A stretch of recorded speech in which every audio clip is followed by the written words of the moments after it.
ਇਹ ਰਿਹਾ ਵਿਧਾਨ ਤੇ ਉੱਤੋਂ ਲਿਆ ਕੇ ਮਾਰਨੀ ਸਾਡੇ ਨੂੰ।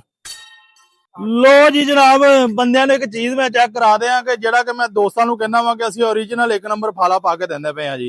ਇਹ ਫਾਲਾ ਮੈਂ ਚੁੱਕ ਲਿਆ ਵਾ, ਇਹਦਾ ਮੈਂ ਤੁਹਾਨੂੰ ਟ੍ਰਾਇਲ ਚੈੱਕ ਕਰਾਉਂਦਾ। ਇਹ ਪੱਕੀ ਜਗ੍ਹਾ ਜੇ, ਪੱਕੀ ਜਗ੍ਹਾ, ਕੱਚੀ ਜਗ੍ਹਾ ਨਹੀਂ ਹੈਗੀ। ਇਹ ਆਪਾਂ ਰੱਖ ਦਿੱਤਾ ਜੇ ਜਗ੍ਹਾ ਤੇ, ਠੀਕ ਆ ਜੀ। ਹੁਣ ਇਹਨੂੰ ਮੈਂ ਲਾਉਂਦਾ ਵਾ ਵਿਧਾਨ ਨਾਲ ਆਪ ਸੱਟ। ਇਹ ਰਿਹਾ ਵਿਧਾਨ ਤੇ ਉੱਤੋਂ ਲਿਆ ਕੇ ਮਾਰਨੀ ਸਾਡੇ ਨੂੰ, ਠੀਕ ਹੈ। ਫਿਰ ਇੱਕ ਵਾਰੀ ਮੈਂ ਤੁਹਾਨੂੰ ਚੈੱਕ ਕਰਾਉਂਦਾ ਵਾ ਇੱਕ ਚੀਜ਼। ਇਹ ਚੈੱਕ ਕਰਾਓ, ਇਧਰ ਆਓ, ਤੁਹਾਨੂੰ ਇੱਕ ਹੋਰ ਚੀਜ਼ ਚੈੱਕ ਕਰਾਵਾਂ। ਪੱਕੀ ਜਗ੍ਹਾ ਤੇ ਰੱਖਿਆ ਵਾ, ਚੈੱਕ ਕਰ ਸਕਦੇ ਮੇਰਾ ਵੀਵਰ ਕਿ ਇਹ ਮਿੱਟੀ ਦੇ ਵਿੱਚ ਨਹੀਂ ਰੱਖਿਆ ਆ।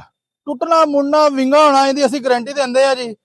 ਕਿ ਆਪਣੇ ਦੋਸਤਾਂ ਨੂੰ ਕਹਿੰਦੇ ਚੀਜ਼ ਇੱਕ ਵਾਰੀ ਚੰਗੀ ਪਵਾ ਲਓ ਤਾਂ ਕਿ ਤੁਹਾਨੂੰ ਕਿਸੇ ਕਿਸਮ ਦਾ ਕੋਈ ਮਸਲਾ ਨਾ ਬਣੇ, ਪਰੇਸ਼ਾਨੀ ਨਾ ਬਣੇ। ਇਹ ਹੈਗਾ ਜੇ ਫਾਲਾ ਜਿਹਨੂੰ ਸੱਟ ਲਾਈ ਹੈ, ਤੇ ਇਹ ਹੈਗਾ ਜੇ ਨਵਾਂ ਫਾਲਾ, ਠੀਕ ਆ। ਮਾੜਾ ਜਿਹਾ ਵੀ ਬੈਂਡ ਨੂੰ ਫਰਕ ਪਿਆ ਵਾ ਤੇ ਮੈਨੂੰ ਦੱਸੋ, ਠੀਕ ਆ। 1 ਨੰਬਰ ਚੀਜ਼ ਲਵੋ, ਜਿਹਦੇ ਕੋ ਵੀ ਲਵੋ, ਥੋੜੀ ਮਹਿੰਗੀ ਲੈ ਲਵੋ ਤਾਂ ਕਿ ਤੁਹਾਨੂੰ ਕੋਈ ਪਰੇਸ਼ਾਨੀ ਨਾ ਬਣੇ।